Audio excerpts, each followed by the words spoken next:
Hello, everyone, both over Zoom and in lecture hall today. First of all, thank you to Kelly Fordlever-Feilinga and Gavin Lucas, of course, for hosting this talk. And I want to thank also the Fulbright Commission in Iceland for hosting me in this project. Second here. Okay.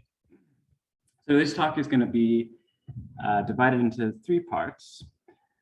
First, I'll talk a little about what brought me to this research, why it matters, and how it relates to other ongoing research projects at the department and in Iceland generally, and the potential that this has for collaboration as well, both between scholars, but between disciplines across archaeology and history.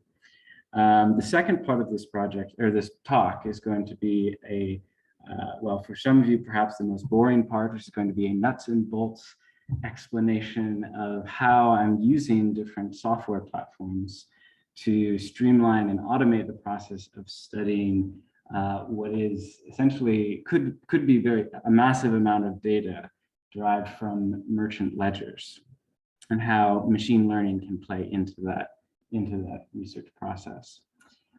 What some of the trade-offs are as well. There's some benefits and drawbacks. So, and then the third part, which will be the shortest part of this talk, I'll be hinting at some of the results of what this database and what its application is for historians and archaeologists. But of course, I'm only about halfway through this year-long postdoctoral fellowship through the Fulbright here, so I don't have too many final results, but hopefully this will be a sneak preview of what's to come. So, to start, let me speak a little bit about where this work originates. So, actually, to do that, we have to go back in time. As Gavin mentioned, I've been working in Skagafjörð since about 2013 or so. So yeah, almost, it's hard to believe, almost a decade now, on and off at least, in Iceland. And that work began as a master's project where I was looking at farm mound accumulation rates. So those archaeologists in the room will know what a farm mound is. It's essentially an accumulation of turf and midden trash material from a household that's been living in the same place for 1,000 years. And those things, that stuff basically piles up over time. And I was measuring how fast those households accumulated material over time. But by the end of that project, this was back in 2015 or so, I had really changed gears in my career to think much more passionately about historical archaeology as a discipline. That is a focus on colonialism, capitalism, modernity, the impact of those things on people's lives today, at least tracing their historical genealogy from the 18th and 19th century specifically. And in Iceland, I think through studying farm mounds, I came to realize also the history of Icelandic tenancy, essentially.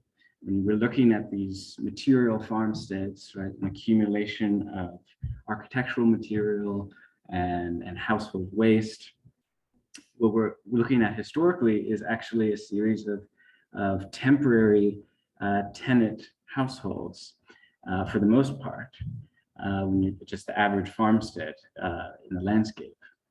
And so the vast majority of land in the historical period is at least owned by a small percent of the population. And these homes are in fact better analyzed as, I would say, more like apartment buildings than they are than, say, an intergenerational family farm, where a household lives for maybe a few years and then has to negotiate a new lease and move sometimes halfway across the country. And so in these conditions of both tenancy and I would say mobility, how is it that Iceland then intersects with the forces of modernity? So thinking about the consumer revolution of the 19th century, which fuels both the production and the consumption sides of capitalism at that time, and how do Icelanders specifically, as a population of mobile tenants, interact with this consumer revolution. Now, that was all germinating, at least for me, in as early as 2015 or so. And I thought I'd show, since this is an archaeology talk, I thought I'd show an artifact as well from that time period. These are my unorganized research notes from circa 2015, which I was attempting to devise a dissertation proposal on this topic. Now, I ultimately didn't do this project for my dissertation. My life course took different directions, but I've always had these questions in the back of my mind.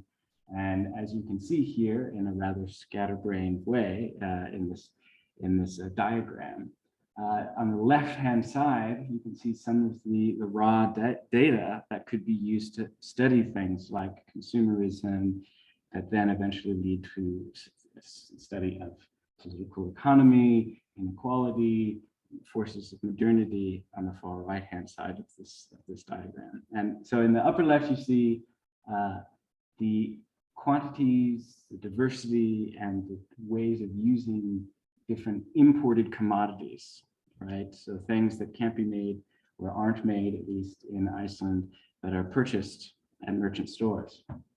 And again, in 2015, there were very little information about these commodities, their quantities, and in the archaeological record, but also the historical record usually only spoke about trade and the economy in sort of broad national terms, in terms of the synthetic stories about the Icelandic economy that we tell.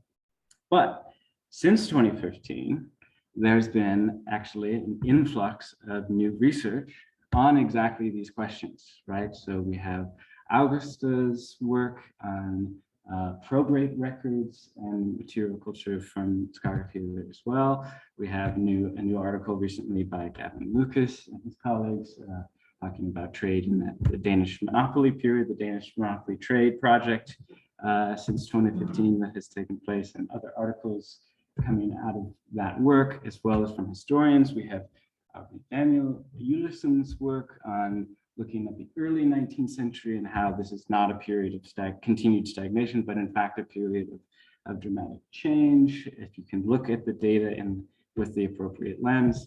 And even my own work with my colleague Doug Bolander, which was trying to theorize this relationship between material culture and political economy that I hinted at the beginning of this talk. So this work, for me, at least, the articles that I've published on this topic are more about the establishing a problem, about trying to theorize the relationship between material culture and economy.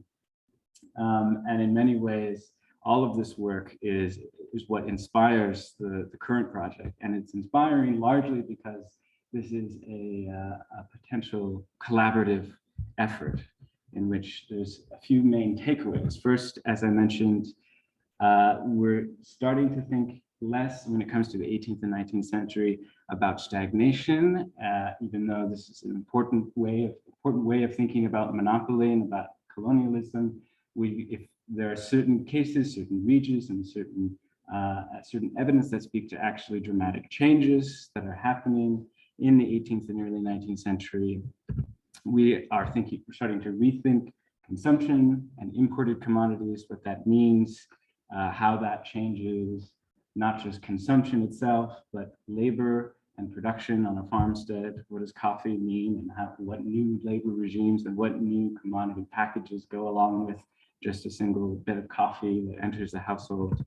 And also rethinking production, export economies, and the political economy that goes along with that. So the emergence of worker cooperatives in the North especially, and also one could talk about the emergence of the independence movement and how that relates to a changing economy at the time.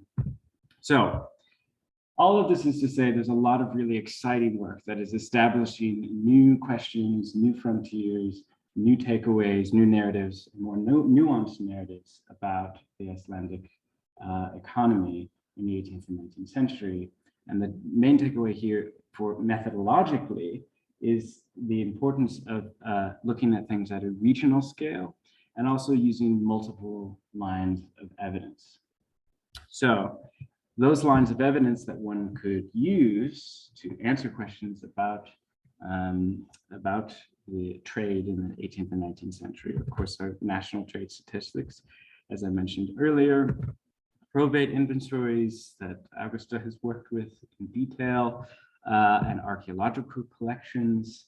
And now all of these have their strengths and weaknesses, and so putting them all together requires a lot of work, a lot of collaboration, but can give us a fuller picture of this time period.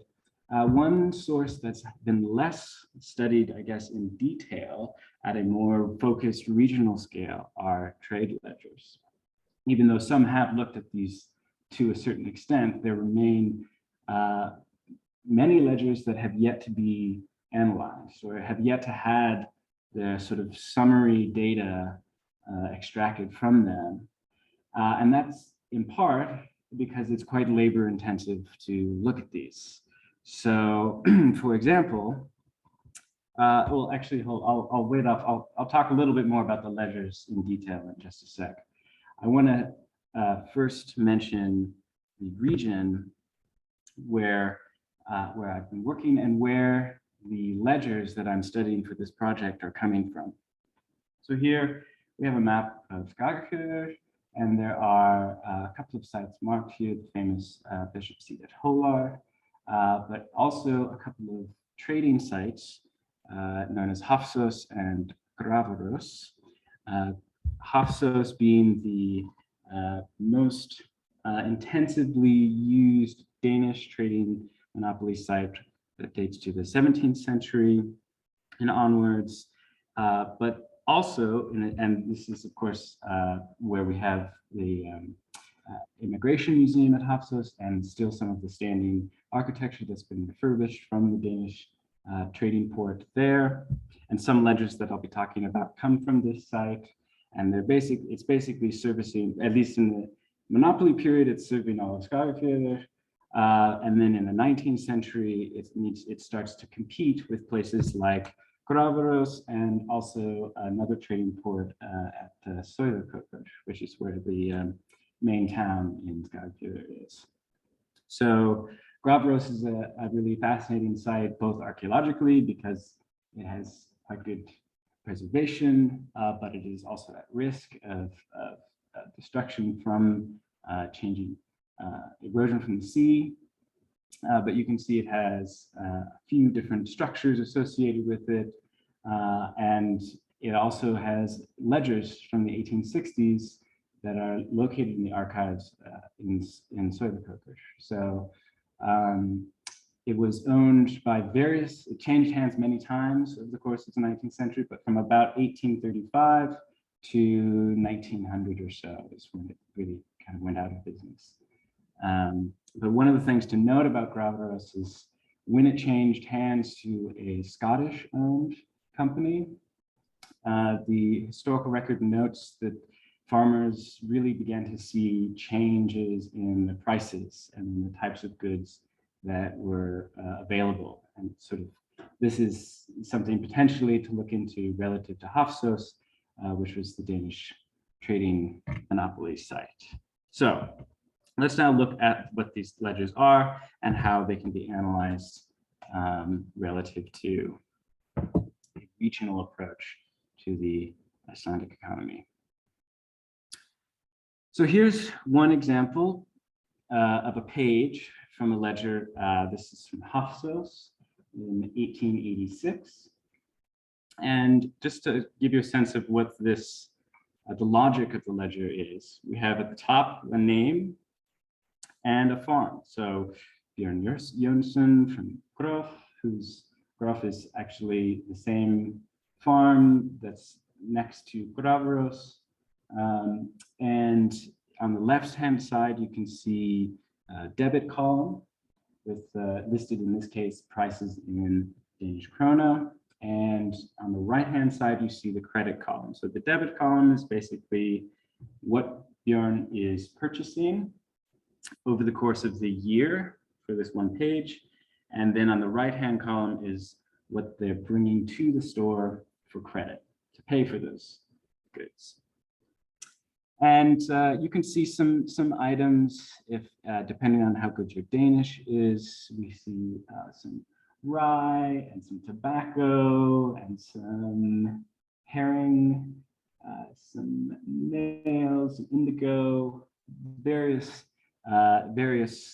types of commodities that are listed here that could be sorted into different categories, like, for instance, perishables versus durable materials, things, for instance, you might see archaeologically, or things that are going to be more difficult to see, that might erode away in the archaeological record. But for instance, if you see tobacco in the ledger, you might then assume that there are tobacco pipes going along with that tobacco. So there's not just what you see in the ledger, but also thinking about the broader package of commodities that might come with that. So sometimes there's Brennivin listed here, along with a flask to go with that Brennivin, and so on. So on the right, on the left, you also have dates. So you can see already there's quite a lot of detail in a very small space. Dates, items, the cost of the item, the quantity of that good in a certain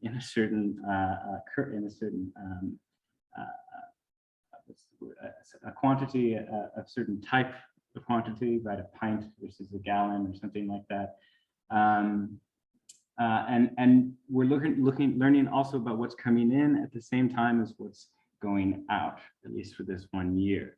And one could do a very detailed micro analysis of just simply one page of this ledger to learn a lot about what Bjorn Jensen is doing in 1886.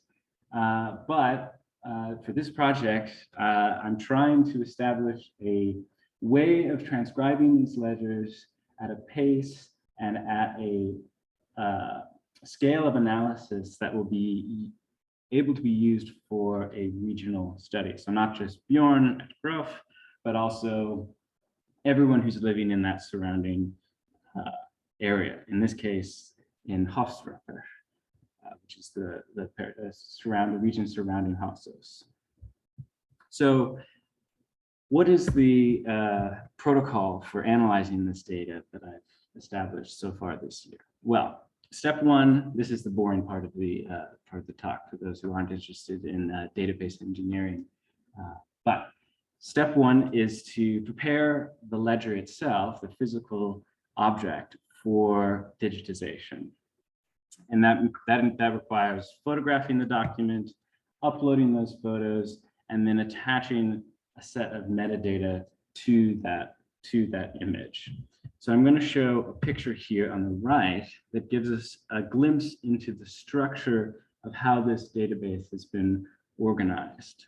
So we have, at the highest level, the archive, the top two that are highlighted here. These are basically, you can imagine them as their own Excel tables.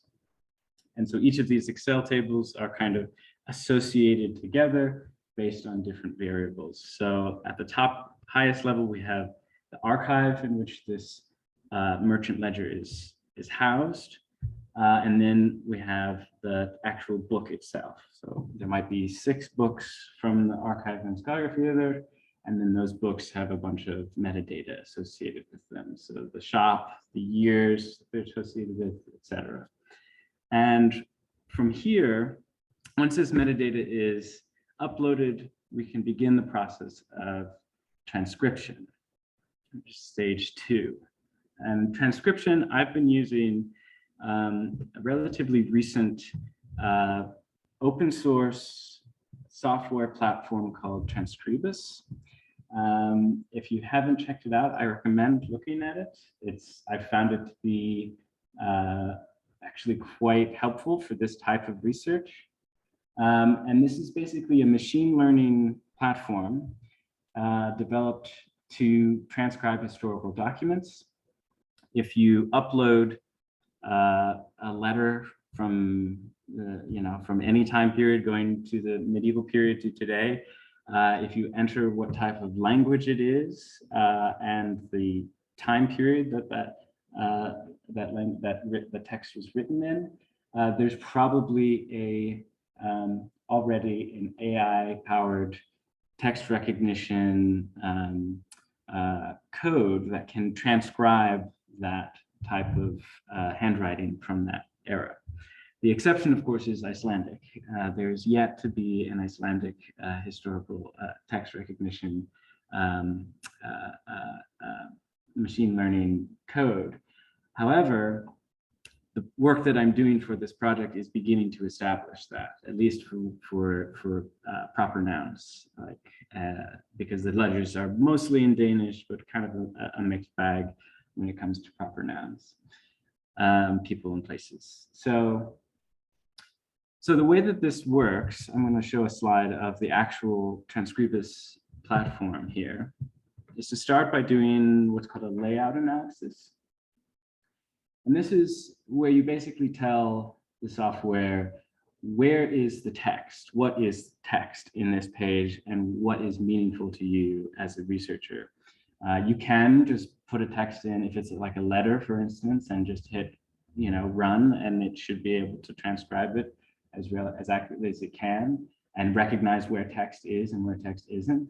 But in this case, we actually have a complex type of document that isn't just a series of lines, but is more like a table. So in this case, we can copy paste a table on every page and tell it to recognize each of these squares in that table as its own square in like an Excel, which can then be exported as a table and then cleaned up in the cleanup process.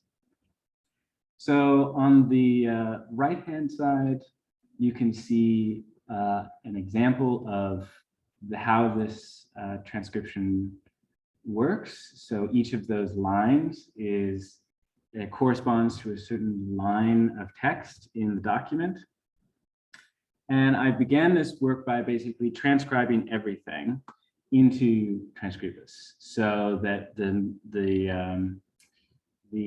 model for transcribing handwritten text can begin to have some data inputted into it. And after about, I think, 20,000 words or something like that is what they recommend, 20,000 words of transcribed text, I then created a model which can then now automate some of this process. I would say that there's currently mixed success, and I don't know if that's because there needs to be more data entered, or if it's something where we've reached the limit of how accurate this model can be. But when at this point, when I run an analysis, I don't transcribe every single line of text, but I run the program.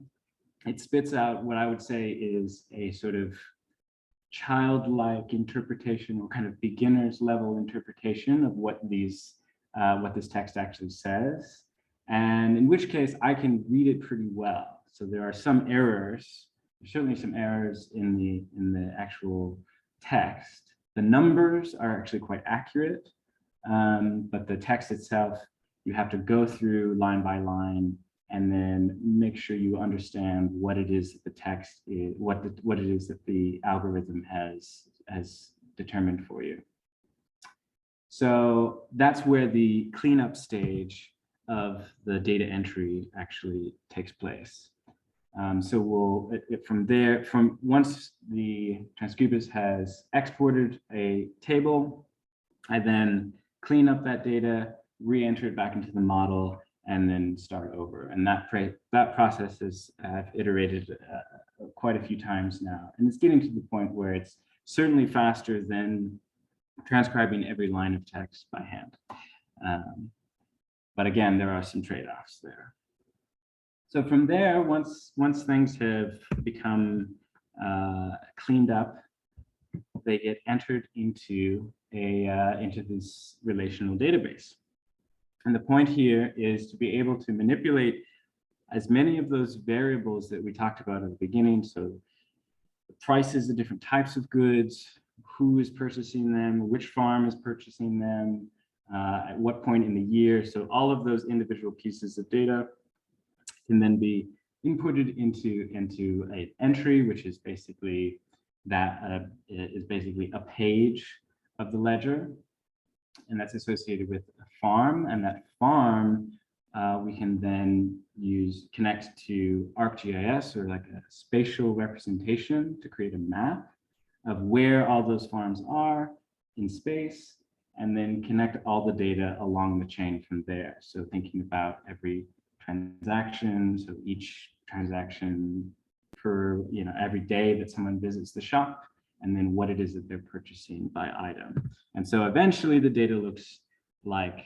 this in its sort of Excel format, more or less. The different goods and their prices. And then all of that is attached all the way up through the database to the farm and the person who visited the shop, presumably the head of household, but not always the head of household. So we can talk a little bit more about that later. So yeah, then the data, once it's been cleaned up, it's ready to be queried. So it can be, we can begin to ask questions about trends over space and time, the relationships between all these different variables. And just to give you an example, I just did this last week, so it's all a bit messy at the moment. But to give you an example of what a final product might look like, one way of analyzing or representing this data, we have some farms that are in the ledger, not all the farms from Hoftrepper yet, but that's where I've decided to start to do this sample database. And this is only from one ledger so far, so from 1886. So this is just 1 year, but you can see here different farms and the ratios of, this is basically price, like a total amount spent on each type of product. So whether that is coffee or sugar or rye, these are different ratios of the amount per farm spent on each of those different objects. So some farms might be spending a little more money on coffee versus salt or sugar. But of course, the real power of this data will be once we have a more complete data set and can compare all the different types of goods, probably organized by category of good. So another way we could look at this data is to also look at farms relative to their to multiple variables over time and space. So we are representing in this map 2 variables. The first, which is color, and that goes from yellow to red, yellow being low and red being high. We have the total amount spent at the store. So the total amount of money spent from yellow to red. So places like Grof are spending the most, and places like Sinavetler are spending the least. And then we have another variable, and that is the size of the household, and an average of that household in the 19th century. And that is small to large. So the smaller circles are smaller households, the larger households are bigger. And that is with the assumption that a larger household will probably be spending more at the shop because they have more mouths to feed, or and so Grof, for instance, is a large household, and Hrun is a small household. And you can see there's generally a relationship here, with some exceptions, between the size of the household and how much they're spending. So Grof is red and large, and Sinavetler is small and yellow. But there are some exceptions, like Hrun, which appears to be spending more than the average farm of its same size. So that, for instance, is a way of us then potentially wanting to look in more detail at these exceptions, like Freund, to see if there's something unique going on there.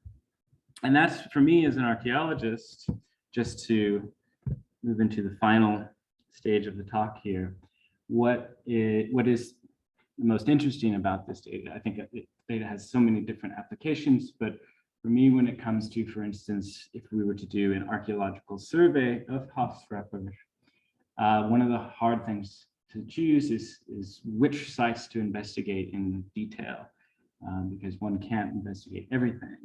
And so choosing sites that are more representative, they seem to be on a kind of normal bell curve of consumption practices or production practices, and then those that are maybe exceptions. And so that's where, based on this very, very preliminary map, I might want to know much more about Freund, maybe look to see if there's any probate inventories attached to it, and then potentially look at if there's any potential archaeological signatures on the ground that suggest that this household might have a different relationship to the consumer revolution or to consumption in general than the average farmstead in Hofsrepper. So with that, I think I can say thank you, and I'll take some questions from there.